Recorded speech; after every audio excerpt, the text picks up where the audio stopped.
रायगढ़ में जग्गी और सोनू नाम के दो दोस्त रहते थे। जग्गी और सोनू का बचपन साथ बीता था और अब दोनों जमींदार के खेतों में साथ साथ खेती करते थे।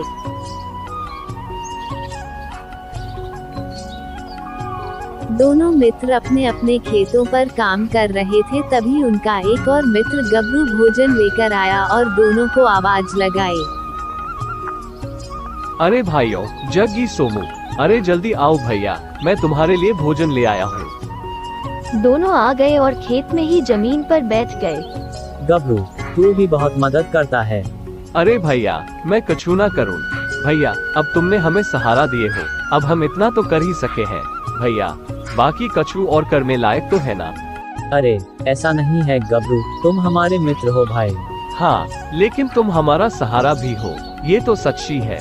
कभी कभी तो हम सोचते हैं कि हमें भी स्कूल जाना चाहिए।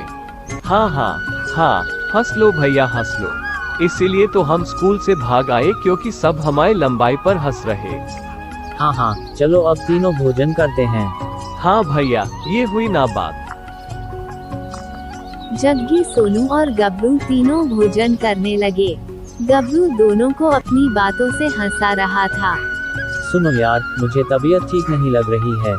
अरे कोई बात नहीं भैया, तू आराम कर ले।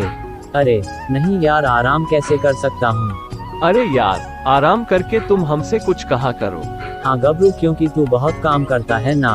दिन भर इधर से उधर चप्पल तोड़ते हुए घूमते रहता है और लड़कियों को ताड़ता है। ए भैया, तुम भी कुछ भी कह देते, मैं इतना छोटा हूँ, छोरी देख ही ना पाऊँ। भैया चल अब तू जा। सोनू भाई, मैं कर लूँगा काम। अरे भाई, जब तेरी तबीयत ठीक नहीं है तो मरना है क्या? लेकिन आज नराई करना बहुत जरूरी है, क्योंकि फिर पानी भी लगाना है। अरे कोई नहीं, मैं तेरे खेत का भी काम कर लूँगा और गबरू मेरी मदद कर देगा। बहुत बहुत धन्यवाद, मित्र हो तो तेरे जैसा भाई। जग्गी ने तबीयत खराब होने का झूठा बहाना बनाया और फिर खेत में पेड़ के नीचे जाकर सो गया। सोनू और गबरू दोनों काम पर लग गए। बहुत तेज गर्मी थी, फिर भी दोनों अपने मित्र के लिए काम कर रहे थे। शाम को जग्गी सोनू और गबरू के पास गया और कहा, तुम दोनों ने आज बहुत काम किया है। अब तुम्हारी तबीयत कैसी है भैया? मैं बिल्कुल ठीक हूँ। मैं इसलिए तुम्हारे पास आया हूँ कि अब तुम दोनों जाओ और आराम कर लो। अरे नहीं नहीं, मेरे हिस्से के खेत में थोड़ा सा काम बचा है, मैं ये जरूर करूँगा। तुम दोनों ने मेरे हिस्से का काम किया, इसलिए मैं अब तेरा काम कर रहा हूँ। तुम दोनों जाओ और आराम कर लो। नहीं नहीं, इसकी कोई जरूरत नहीं है। अरे अब जाओ तुम लोग। जग्गी ने सोनू और गबरू को जबरदस्ती भेज दिया।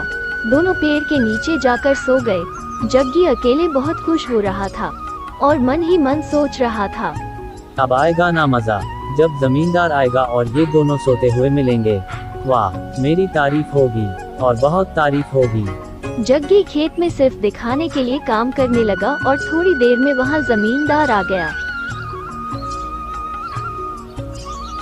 जग्गी, तू अकेला काम कर रहा है, वो दोनों कहाँ है? वो अभी आ रहे हैं। कहाँ गए हैं वो? क्या हुआ? तू मुझसे क्या छुपा रहा है बे? वो दोनों पेड़ के नीचे सोए हुए हैं। वो सुबह से सोए हुए हैं। मैंने अपने हिस्से का काम कर लिया है और अब मैं सोनू का काम खत्म कर रहा हूँ। अच्छा, अभी सोनू को सबक सिखाता हूँ। तुम अच्छे हो, अपना काम ऐसे ही किया करो, ठीक है?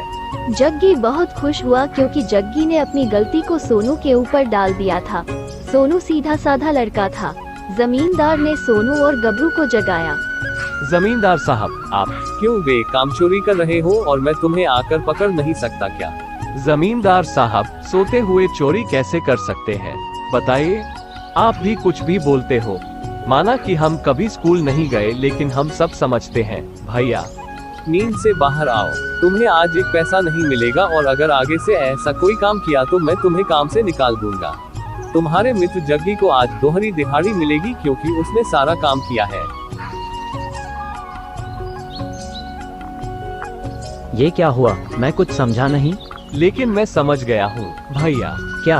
यही कि जग्गी भैया तुमको फंसा दिए हैं। जग्गी बचपन से ही ऐसा है, मुझे फंसा देता है।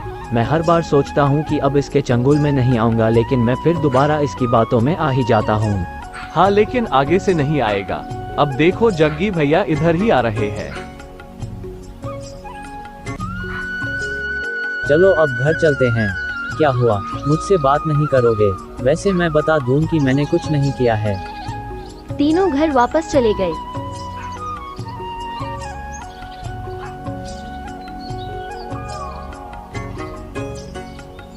एक सुबह जग्गी, सोनू और गबरू तीनों जा रहे थे। तभी रायगढ़ के राजा विक्रम सिंह के 2 सिपाही आए और बोले, तुम सब में सोनू कौन है? अरे हम तो गबरू है। सोनू भैया इन दोनों में से कौन से हैं? पता लगाओ। हम सिपाही हैं और तुम हमसे मजाक कर रहे हो। अभी कैद कर लेंगे। क्षमा क्षमा भैया, हमारी जुबान फिसल गई, माफ कर दो। जी, मैं सोनू हूँ। मुझे बताइए कि क्या हुआ। तुम्हारे पास हीरा है, हमें सूचना मिली है क्या? नहीं नहीं, मैं गरीब हूँ। मैं मेहनत मजदूरी करता हूँ। भला मेरे पास कैसे होंगे? सोनू मेरा मित्र है, बहुत ईमानदार है। इसकी जेब में कुछ नहीं मिल सकता। ये कहकर जग्गी ने सोनू को गले लगा लिया। हमें तलाशी लेनी होगी। हाँ हाँ, कोई नहीं। आप सोनू के साथ साथ मेरी तलाशी भी ले सकते हैं। सोनू चोर नहीं है। सिपाहियों ने सोनू की तलाशी ली और सोनू की जेब में हीरा मिल गया। आखिर हमारा संदेह सही था, तू ही चोर है। राज दरबार चल। ये राज खजाने का बहुत कीमती हीरा है और इसके साथ बहुत सारे हीरे जवाहरात थे जो तुम्हारे पास ही होंगे। मैं चोर नहीं हूँ, मैंने ये हीरा नहीं चुराया। अच्छा, पकड़े जाने के बाद हर चोर यही कहता है। मैं सच कह रहा हूँ, मैंने कुछ नहीं किया है। मुझे तो तुम्हें अपना मित्र कहते हुए शर्म आ रही है। तुम ऐसा करोगे मैंने सोचा भी नहीं था। मुझे अब तुमसे कोई मतलब नहीं है, तुम चोर हो। सिपाहियों ने सोनू की बात नहीं सुनी और उसे पकड़कर ले गए। गबरू की आंखों में आंसू थे लेकिन जग्गी मुस्कुरा रहा था। तुमने एक कहावत तो सुनी होगी, जैसी करनी वैसी भरनी। सोनू भैया ऐसा बिल्कुल भी नहीं कर सकते। और हाँ, हम एक और कहावत सुने रहे, जिसकी टोपी उसके सर। अपनी लंबाई के हिसाब से बात किया कर, ठीक है ना? वरना तुझे भी तेरे भैया के साथ भेज दूंगा। फिर दोनों वहाँ से चले गए। सोनू को राज दरबार में पेश किया गया। राजा विक्रम ने सोनू से कहा, तुम देखने में नेक और दयालु लगते हो, तुमने चोरी क्यों की? मैं सच कहता हूँ कि ये हीरा मैंने नहीं चुराया, मेरे पास कुछ भी नहीं है। इसे कैदखाने में डाल दो, ये इसी लायक है। सिपाही सोनू को पकड़कर ले जाने वाले थे लेकिन तभी पीछे से जमींदार, गबरू और जग्गी आ गए। आपके कार्य को बीच में रोकने के लिए मैं क्षमा चाहता हूँ, लेकिन असली चोर को मैं पकड़ लाया हूँ। ये क्या कह रहे हो तुम? कौन है असली चोर? जग्गी। क्या ये कैसे हो सकता है? जग्गी तो हमारा खबरी है, इसने ही तो सोनू के चोर होने की खबर हमें दी। पहले मैं भी यही समझता था, लेकिन अब समझ में आया कि जग्गी सबको अपनी टोपी पहना देता है। मुझे जग्गी पर पहले से ही शक था, बस कुछ दिनों से इस पर नजर रख रहा था। मैं कुछ समझा नहीं। पिछले दिनों जग्गी एक धन की पोटली लिए नगर में जौहरी की तलाश कर रहा था। मुझे यह मौका सबसे सही लगा। मैं नकली जौहरी का वेश बनाकर उसके सामने आया।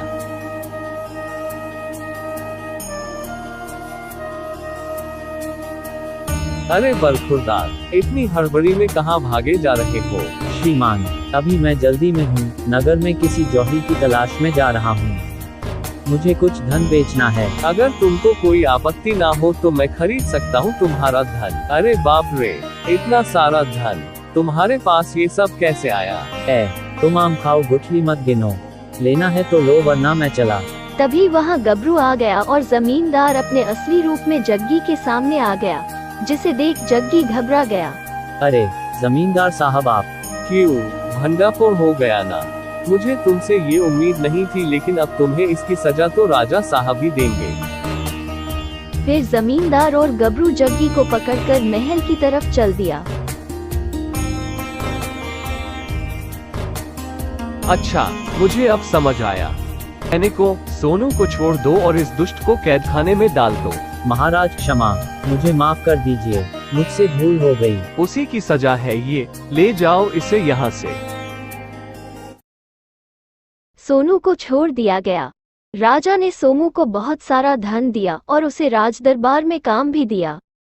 सोनू और गबरू ने जमींदार को धन्यवाद दिया। उसके बाद दोनों अपने घर चले गए और खुशी खुशी रहने लगे।